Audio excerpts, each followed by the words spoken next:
Hello, ladies and gentlemen, and welcome to the introduction to our first major course for this channel, which is going to be the humanities, and more specifically, probably the ninth grade level of humanities. Now, what we're going to do to introduce you to this particular course is walk through what are my basic foundation notes for what is supposed to be essentially was originally supposed to be a half-year course, but we've kind of extended it into a full-year course. So the plan for the first section of this particular course and introduction is going to walk you through these primary bits of information that we need for the foundation notes to be completed. Now, one thing that I want to start out with is to make it clear what exactly we mean by the humanities, okay?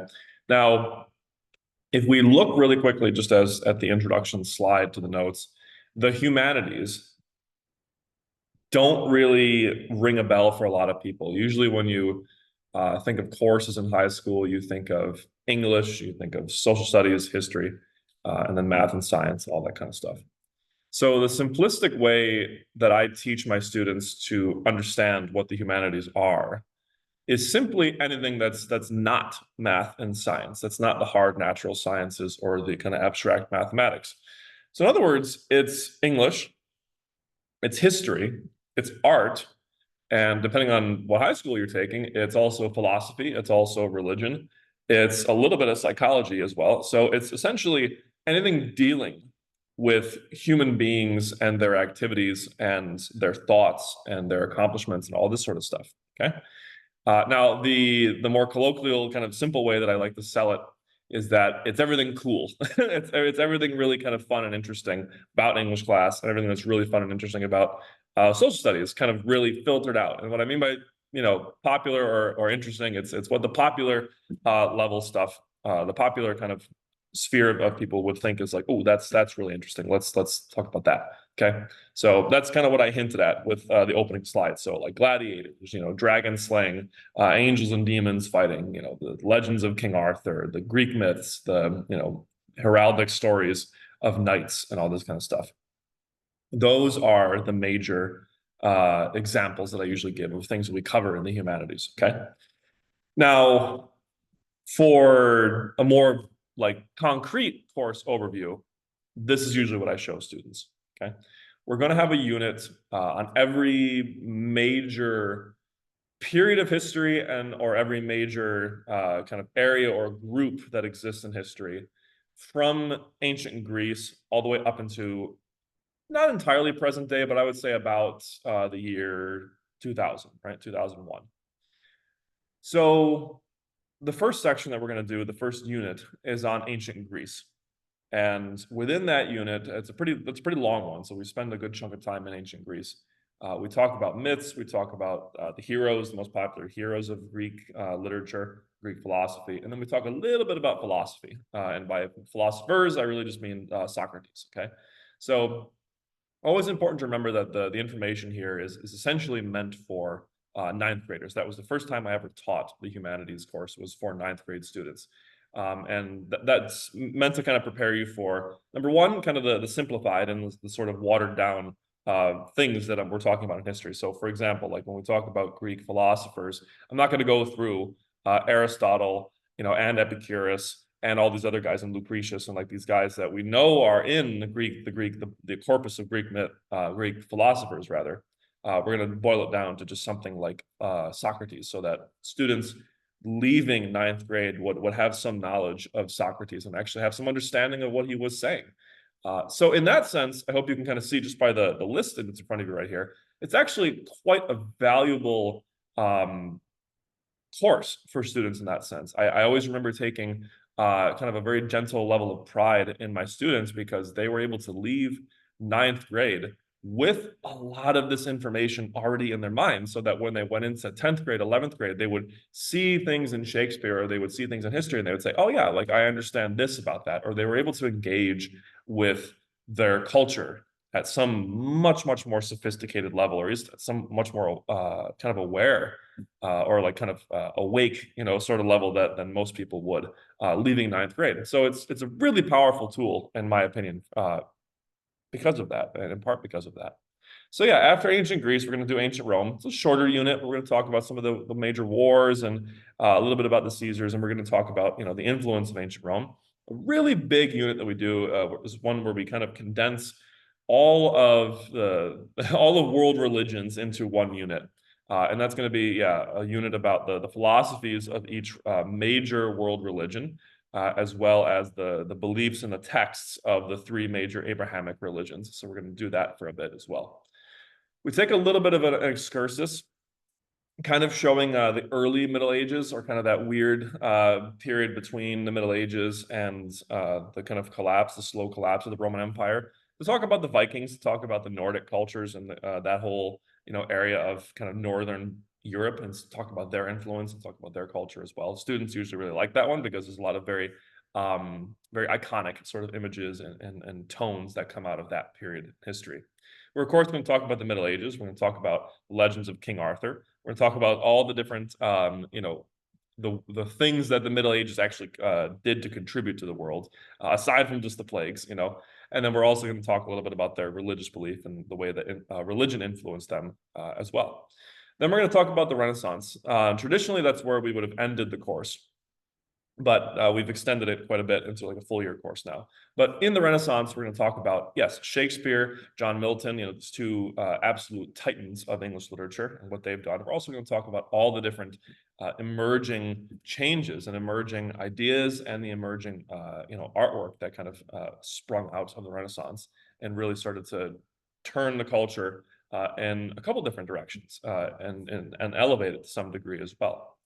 We're then going to talk about the Enlightenment. This is a newer unit for people who took my course several years ago. Now this is a totally new one, where we're going to talk about not just John Locke, but like all of the different like major philosophers of that particular era, and how that period of history really created a lot of changes that created the world that we're in today. So, for example, of course, the revolutions, both French and American, we're going to talk about them. We're going to talk about the philosophical and scientific innovations of the time as well. And then we're going to end the course with the modern era, what I've kind of cheated and called the modern era. What I really mean by that is like the late 1800s all the way through the 1900s, the 20th century. Okay, so we're going to talk about the emergence of America, kind of like really crystallization of what we call America. And then we're going to talk about the world wars, of course, and then the culture that kind of happens after the world wars. And then that's where the course ends, essentially. Okay, so quite a long period of history. That's at least, I would say, at minimum, like 3,000 years of human history kind of condensed into one course. So that's what we're going to be covering. Now, the first section, if we're actually following along with our notes that I've given my class, I've really entitled, or I've really kind of singled out, I would say, a couple sections, but maybe four or so different sections of the notes. The first one is going to be just basic geography. So, we need to be better than I was in high school and actually have a comprehension of geography. I was always notoriously bad at geography. So the first section we're going to do is that we're going to talk a little bit about geography. Then we're going to give a little bit of an excursus on just human history. This one I think is particularly important as well for students because I think one of the failures that we usually hand over to students on something like history is that we don't really teach it in a very nice and organized way sometimes. Now, then we're going to talk about, the enduring issues of history. That should be very familiar to people who know about the regions in New York State for history. That's a term that they use quite often. So we're going to talk about that just a little bit. And then we're going to revisit some things about literature and what we're going to be focusing on in terms of literary elements and literary terminology for this course. Okay, so to start with geography very quickly. So human geography, or the geography of the earth rather, comically, as I always would tell my students, was something that actually does change a little bit. So within the traditional model, as it says here, of the world's organization, there are two hemispheres. Okay, that's stayed the same. There's a north and a south hemisphere. Okay, separated by the equator. Of course, it's that middle line on the map that you can see right here. And the planet is composed of 7 continents and 5 major oceans. Okay, that's the funny part, is that sometimes, depending on when you're growing up, who was teaching you geography, what book you were reading, the number of continents does change sometimes. We like to alter what counts as a continent, right? So, Australia, Antarctica, Africa, Europe, South America, North America, all this kind of stuff are the basic things we're going to talk about and learn here.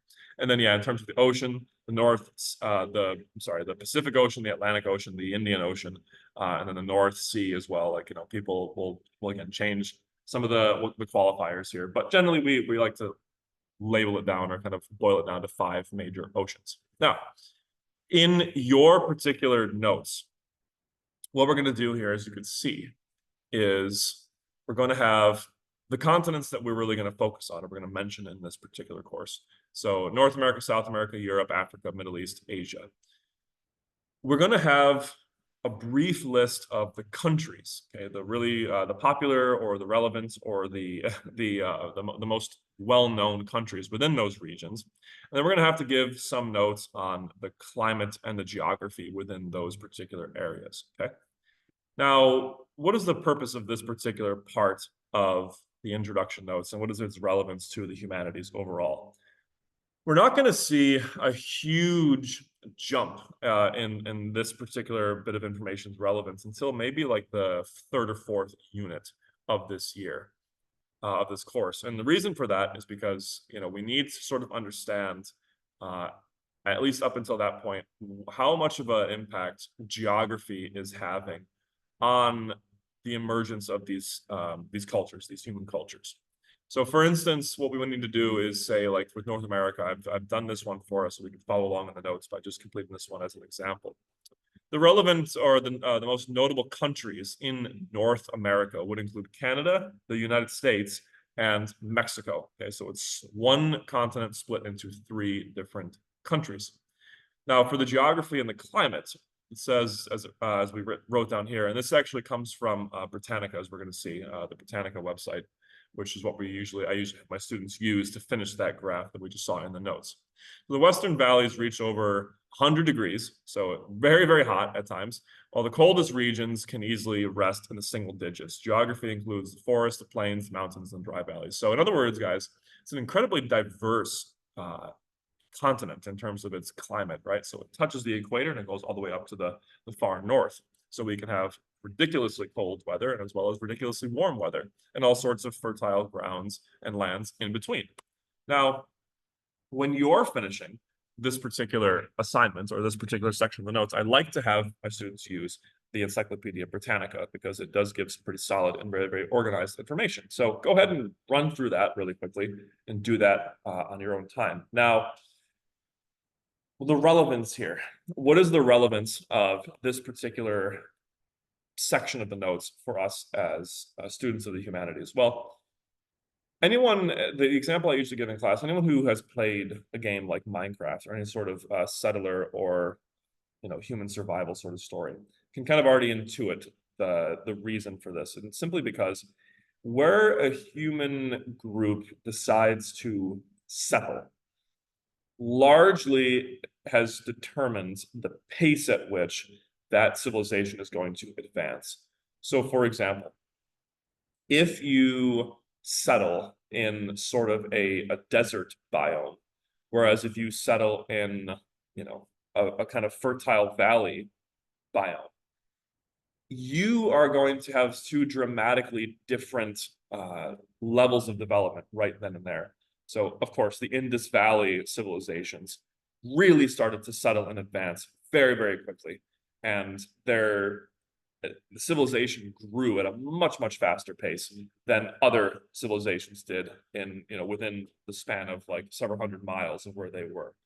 So that is the easy kind of answer. That's the easy sort of way in which this information is relevant. Now, something that we're going to understand or we're going to see or, really attentive or critical students will see once we enter something like this, the timeline, is that we, as in this class, are essentially focusing on what would in college or at a more advanced kind of elective be called Western civilization. Okay, so this is in some sense just a course on Western Civ. The most that we really do to cover the eastern part of the world and its history, is a little bit in religion and then a little bit during the world wars, and that's essentially it. And of course, a little bit in the mythology one as well. Now, why is that? It's not. I don't really have a solid answer for that. The simple answer is because I don't know much about what Eastern history. So I am unfortunately, a child of that sort of education where I just have a very big gap in my understanding and in my knowledge. Another reason would simply be that we are in the West and we are children. We are all children of Western culture. So one of the simple and logical things to do would be to understand our background first and foremost.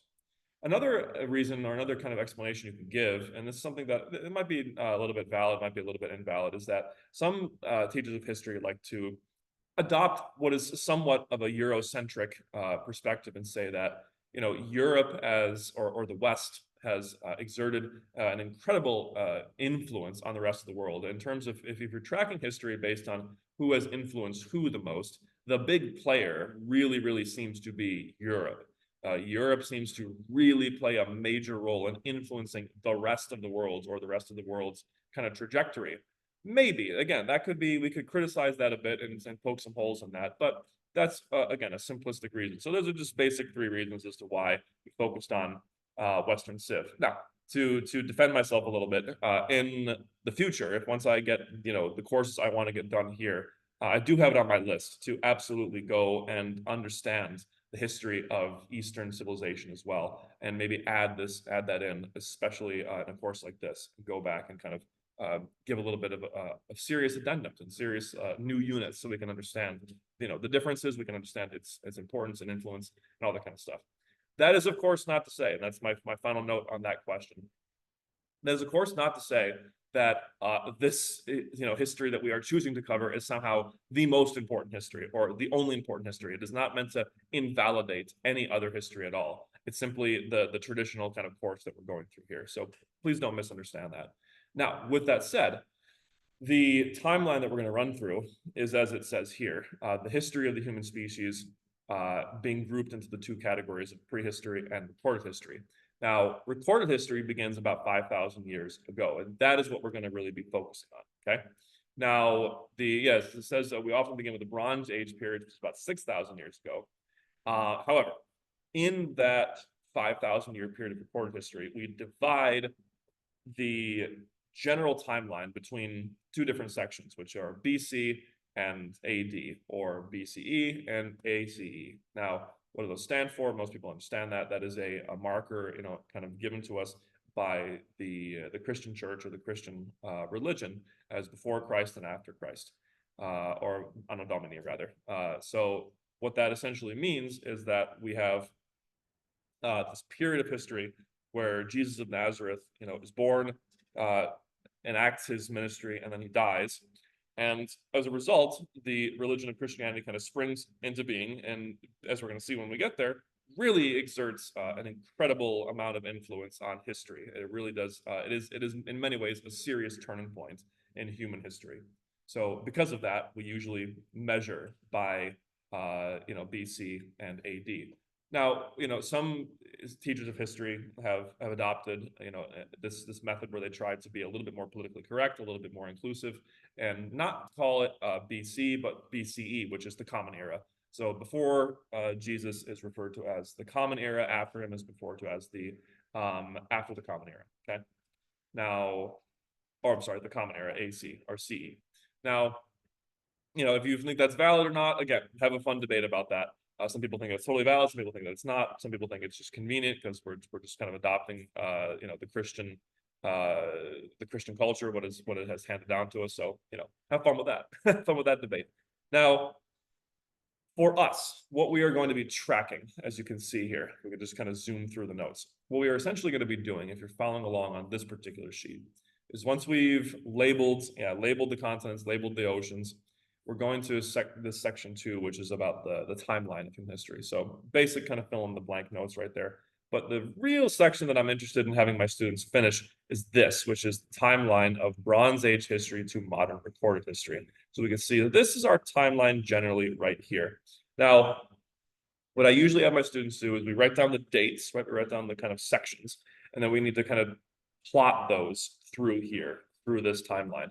Now, I put a little cross in the middle, so we know exactly what that date is. That's got to be 0 AD, right? That's got to be the year 0 when Jesus of Nazareth is born. So everything after that is going to be AD or AC, and then everything before that is BC or BCE, okay? So let's begin with the first period of history that we would plot on that timeline. And that is basically going to be the beginning of recorded history, which is 3000 BC. Okay, so 3000 years before Jesus. That is the Bronze Age, the Bronze and the Iron Ages, from about circa. That's what this C means here. Whenever you see a C in front of a date, that means like circa, the Latin term, which means like generally, right? Somewhat estimated. About 3,300 years before Jesus to about 500 years, circa 500 years before Jesus, right? That's the Bronze and the Iron Ages, okay?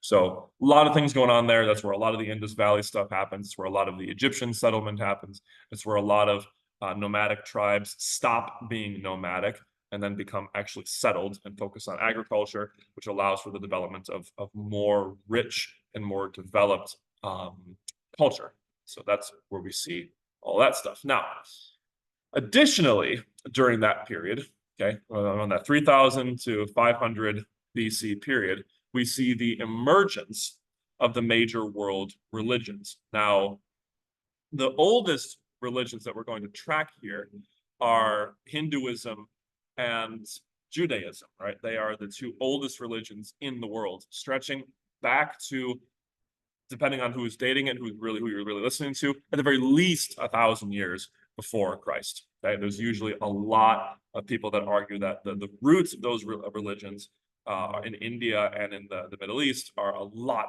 older than that. Okay, so afterwards we get the year 800 BC to 500 AD. Now that's classical history. Okay, that's where we have ancient Greece and ancient Rome formed, around 800 BC.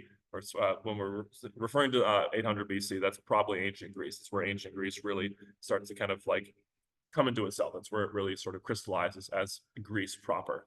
After that, we have the emergence of ancient Rome, not too much later, and then Rome finally kind of falling or collapsing in the year 500 AD. So notice that's our first shift from BC to AD. So how long is that actually? That's 800 plus 500, right? That's an annoying thing about the timeline is that once, the numbers can seem to get smaller after you go past that AD, you just got to kind of plot it as if it were on a numerical a mathematical line, a number line. So 800 years before the point, and then 500 years after that point, that gives us a simple 1,300 years of history. So the classical period is very, very big, very, very rich, and extremely influential, which we'll see in a bit. So after that, we have, again, circa 500 AD to about 1500 AD. That is the medieval period of history. So about 1,000-year chunk where we see the medieval period proper being developed and influencing the world as well. And that is where we have the emergence of both Islam and the emergence of Buddhism as well. Okay. Now, after that, again, kind of, or I should say, overlapping in that, from 1300 AD to about 1700 AD, we have the Renaissance era. So a small period of history, but it's going to be a period of incredible reform and a lot of serious advancements that are going to really start to both push and turn the culture of the world. Now, then we have an even smaller section, which is the Enlightenment. So you can kind of see what's sort of happening here. There's a slow pace, kind of a slow burn of human history. Then there's like a big push, and then there's a little bit of a slow burn, and then we have these like quick jolts of change. So history, especially as technology and our understanding of technology and science improves, tends to go at kind of this, what's the phrase? Exponential growth sort of rate. So look at the period of history here, 1685 to about 1850, that Enlightenment period. And as we're going to see, it's a period of incredibly fast and incredibly influential change in the world. Afterwards, we have, we can kind of scooch my camera, we have about 1800 AD to about 2000 AD, which is the modern and contemporary history. From that 200-year period, again, huge amounts of changes we're going to see in the world and in history, okay? All the way from the early periods of America and the Civil War up until the present era, where we see like the terrorist attacks on America and America's war against the terrorists in the Middle East. Okay, Now, if you want the actual dates that I really like to have my students make sure are all plotted on this particular timeline, they are right here. We mentioned most of them, but here's the more kind of concrete dates. The ones we didn't mention are Hinduism. Most kind of conservative scholars will put the emergence of Hinduism at about 1500 years BC, whereas Judaism is usually given to be about 1812 years BC as well. Again, that is not to say that like Hinduism did not exist before that particular year, or that Judaism did not exist before that particular year. The traditions, the culture, and even the stories of those particular religions absolutely were around before then. So, but that's a general kind of simple, concrete date that we could place on our historical map. And notice they exist to this present day. You go to India, dominant kind of cultural religion there is clearly Hinduism, and Judaism, as we well know, whether it's through the nation of Israel, whether it's through the culture that we see in Europe or even here in America, Judaism is still widely practiced and a faith to this day. So these ancient religions are still around. Now, Homer, who is Homer? Homer is probably the most famous ancient author, if he did exist. He is accredited, the most famous accredited ancient author. And he is around the year, 762 years BC. So quite a bit after the religions emerged, in the kind of southern area of Europe and Greece, we have this guy or this group accrediting Homer as one of their main writers or main composers, and he is, we're going to see, is going to really have a powerful influence on America, on culture, on the culture in the West and the imagination in the West as well. Rome is founded in 753 BC. Very important kind of period for or marking point for that particular culture's history, simply because, as we're going to see, Rome is going to really help the Western world become what it was going to become essentially today. It is a serious, it's well known and it's famous for a very particular reason, or for a number of particular reasons. So definitely want to know when Rome is founded. Buddhism, shows up in the year 600 BC. So that's particularly noteworthy because it's a break from Hinduism. It's a serious period of reform and kind of change from what we saw in Hinduism. Christianity, of course, is 0 AD up to the present day. The fall of Rome, so when that big civilization, that really influential civilization falls, of course, is in the year 476 AD. Now, as we're going to see, the term fall is a very loose term. Rome did not so much fall. It didn't just kind of explode that year. It was a kind of a slow burn sort of collapse. It's when we finally would just agree that that's probably the year that we're pretty much done here as far as Roman civilization goes.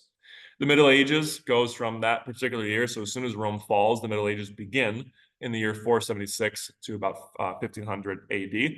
Right when, or kind of at the tail end of the Middle Ages, we have the emergence of the Renaissance, which we just mentioned, and then the Enlightenment following that, and then the U.S. Existing in the year 1776 to the present day.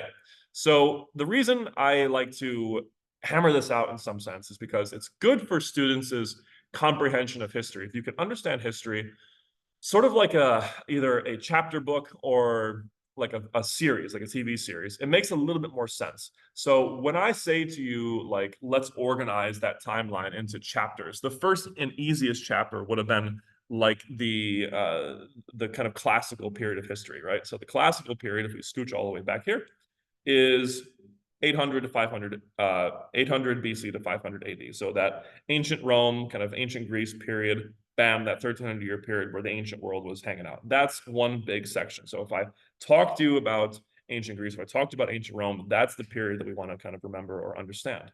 Now, same thing to be said for the medieval period of history. So again, to understand, just for your own general understanding of the way that history works and the way that the kind of chapters progress, as soon as we're done with the classical world, then we're in the medieval world. All right. So if I mention kings and queens in a monarchical system in Europe, that's what we got to think of, medieval history. Okay. As soon as that ends, we go into Renaissance.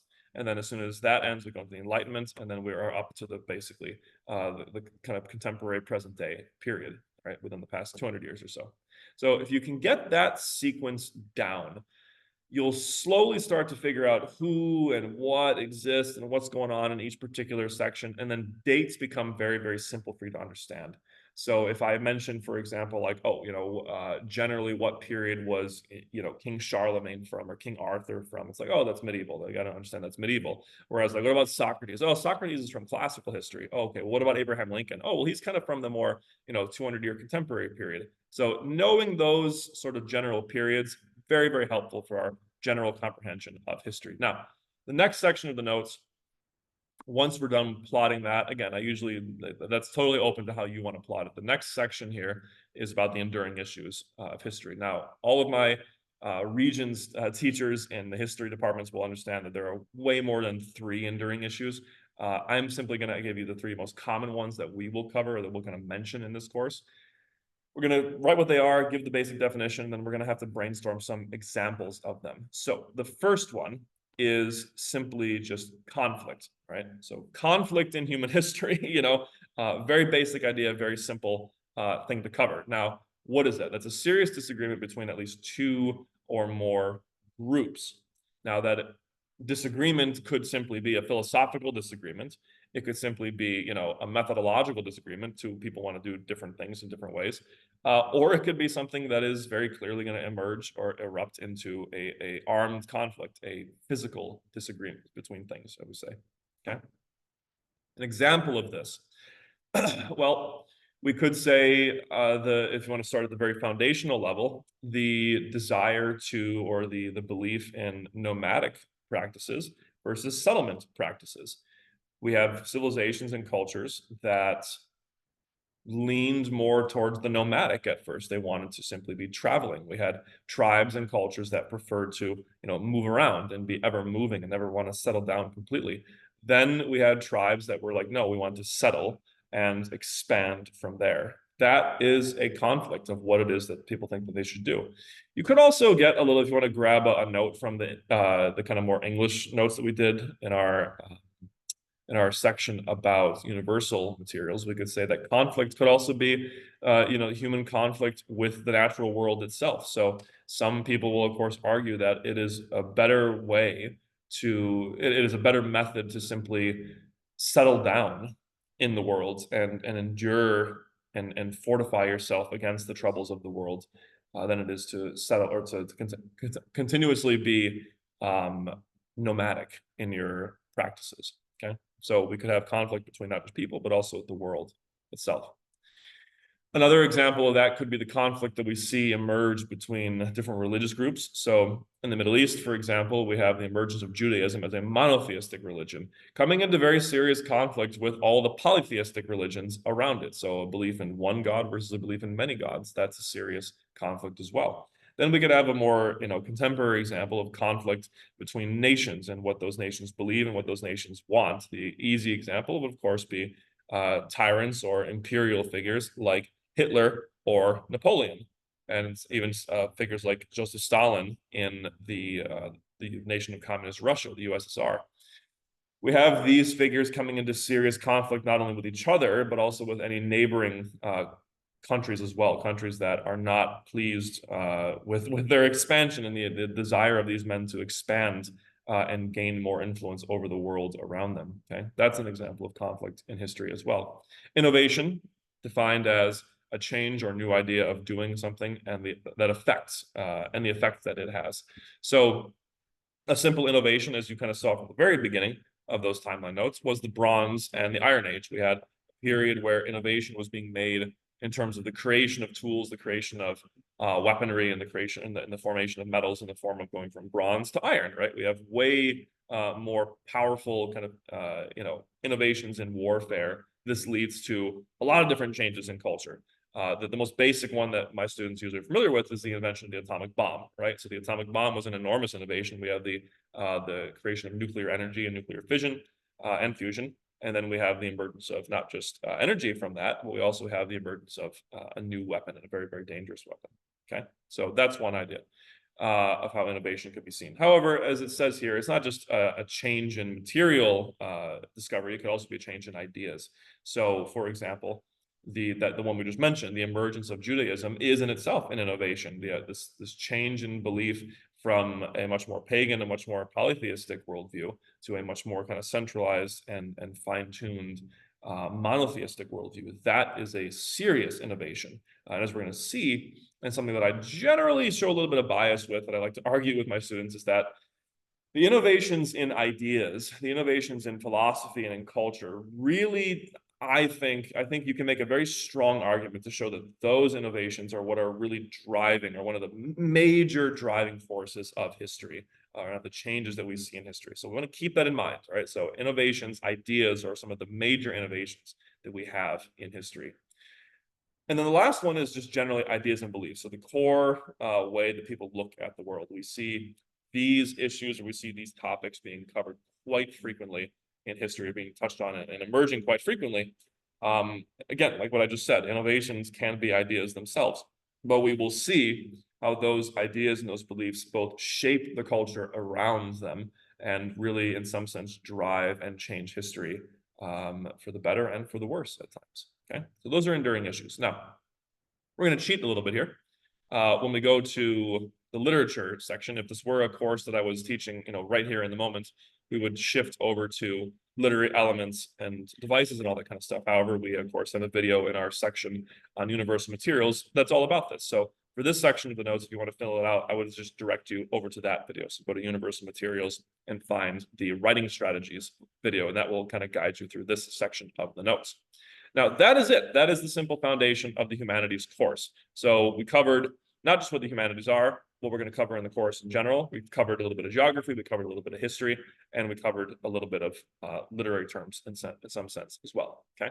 Now, moving on from here, our first unit will be ancient Greece, and we're going to start with Greek myths. Right, we're going to start talking about Greek literature and Greek culture through their mythology. Then we're going to talk about specific figures within those myths, and we're going to do a little bit about Socrates as well. Okay, so that is the introduction to the humanities course. I welcome you once again to this course. I hope that you enjoy it in the future, and that will be all that we have for today. Thank you.